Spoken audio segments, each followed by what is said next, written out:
জাত এখনৰ দুটা অংশ থাকে। এটা অংশ হৈছে স্থিতিশীল আৰু আনটো অংশ হৈছে গতিশীল। নমস্কাৰ, মই দেৱৰ্থী গৌতমে আপোনালোক সকলোকে আজিৰ এই বিশেষ ভিডিঅ'টোৰ মাজলৈ স্বাগতম জনাইছোঁ। আজি আমি যিটো বিষয় আপোনালোকৰ সৈতে বিশ্লেষণ কৰিবলৈ আগবাঢ়িছোঁ, সেই বিষয়টো খুব সুন্দৰকৈ লিখি প্ৰস্তুত কৰি উলিয়াইছে অসমৰ এগৰাকী জনপ্ৰিয় লেখক চন্দ্ৰশেখৰ পৰাজয়ী ডাঙৰীয়া। তেখেতৰ বহুমূলীয়া সময় খৰচ কৰি এই লেখাটো প্ৰস্তুত কৰাৰ বাবে আমি তেখেতক আন্তৰিক ধন্যবাদ জ্ঞাপন কৰিছোঁ।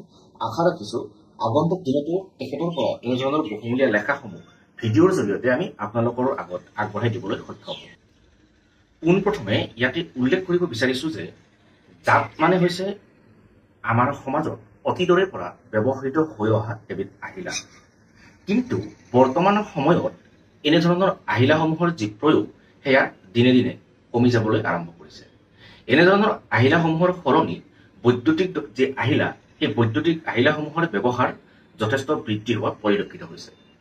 জাত এখন কিছুমান গোটা খাদ্যবস্তু হাতেৰে ঘূৰাই ঘূৰাই গুৰি কৰিবলৈ ব্যৱহাৰ কৰা হয় অথবা পূৰ্বতে হৈছিল। জাত এখনৰ দুটা দিশ থাকে। তাৰে ওপৰৰ অংশটো গতিশীল আৰু তলৰ অংশটো সম্পূৰ্ণৰূপে স্থিৰ। জাত এখনৰ গতিশীল আৰু স্থিৰ দুইটা অংশৰ মাজত গোটা খাদ্যবস্তু নিৰ্দিষ্ট পৰিমাণে ভৰাই দিয়া হয় আৰু তাৰ পিছত সেই গোটা খাদ্যবস্তুসমূহক গুৰি কৰিবলৈ সেই জাতখনৰ ওপৰৰ যি অংশ, সেই ওপৰৰ গতিশীল অংশটো হাতেৰে ঘূৰাই থকা হয় আৰু তাৰ ফলত সেই গোটা খাদ্যবস্তুসমূহ গুৰি হৈ পৰে।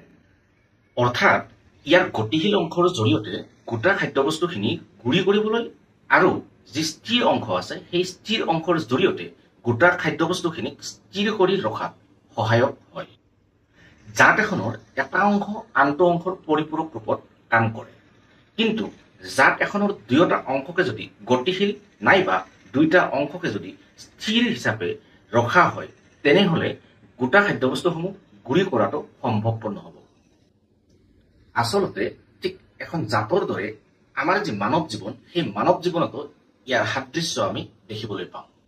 অৰ্থাৎ ইয়াৰ তাৎপৰ্য এইটোৱেই যে আমাৰ জীৱিত থকা অৱস্থালৈকে মানৱৰূপী তন সদায় গতিশীল হৈ থাকিলেও আমাৰ মন একেবাৰে শান্ত আৰু স্থিৰ কৰি ৰাখিব লাগিব।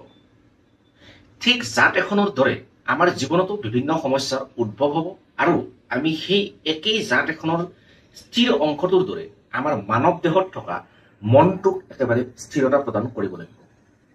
ইয়াৰ ফলত আমি জীৱনত যিমানেই ডাঙৰ সমস্যাৰ সন্মুখীন হ'বলগীয়া নহওক কিয়, আমি অতি সহজেই তেনে সমস্যাবোৰ সমাধান কৰি আগবাঢ়ি যাবলৈ সক্ষম হ'ম।